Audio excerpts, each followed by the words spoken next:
Pak, kalau Anda lihat masih ada potensi juga bagi korporasi untuk menerbitkan surat utang korporasi di semester 2 hingga akhir 2021 ini kalau dibandingkan dengan 2020. Ya baik, jadi penerbitan surat utang korporasi memang sempat turun ya di tahun lalu. Ya karena pandemi tentunya di mana banyak perusahaan menahan atau delay rencana ekspansi dan kebutuhan kerja, modal kerja juga berkurang. Akan tetapi dengan mulai pulihnya ekonomi terlihat di tahun 2021 ini, penerbitan surat utang korporasi juga sudah meningkat kembali ya. Dan memang timingnya juga tepat karena tren suku bunga yang rendah ini memberi insentif bagi korporasi untuk menerbitkan obligasi karena cost of fundnya tentunya akan lebih murah. Jadi kami memang melihat supply obligasi korporasi sudah meningkat dan ini akan terus berlanjut ya ke depannya. Tapi bagaimana dengan sisi demand-nya?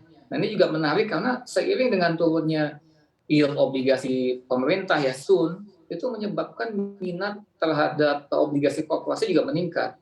Jadi selain mengindikasikan bahwa ya optimisme pasar ya terhadap potensi pemulihan ekonomi Indonesia, eh, likuiditas dalam negeri ini menyebabkan ya search for yield ya oleh investor. Jadi ya dengan tadi saya sempat sebutkan deposito yang masih rendah, yield yang sudah turun arah, ya the next step untuk investor adalah masuk ke obligasi korporasi karena yieldnya juga bisa memberikan spread yang cukup menarik di atas obligasi pemerintah. Jadi demand-nya makin tinggi, tapi ya kami melihat ya dengan adanya diversifikasi nama, issuer, ini juga akan menopang ya untuk instrumen obligasi korporasi ke depannya. Jadi saya lihat dengan pulihnya atau mulai pulihnya makroekonomi Indonesia, obligasi korporasi juga akan makin meningkat ya ke depannya Mbak Ana.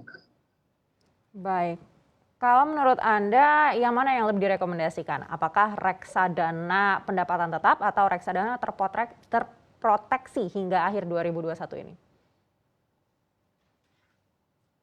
Saya rasa keduanya komplementer ya, kembali lagi tergantung dengan profil resiko investor dan tujuan investasi seberapa lama. Karena reksadana terproteksi biasanya sudah di lock ya untuk 2-3 tahun ke depannya. Jadi untuk sekarang kan tentunya dengan yield yang bisa dibilang sudah di lock, ya tentunya investor sudah pasti mengunci mendapatkan yield secara fix sampai ke 3 tahun ke depan. Nah kalau yang reksadana pendapatan tetap yang bisa dibilang open end, ini tentunya akan depending on market condition. Nah tadi sempat saya sebutkan, jika memang kami ekspektasikan bahwa marketnya itu masih akan kondusif ke depannya sampai akhir tahun dengan berbagai positif sentimen, ya tentunya reksadana pendapatan tetap ini akan memberikan kinerja yang juga bagus ya sampai akhir tahun.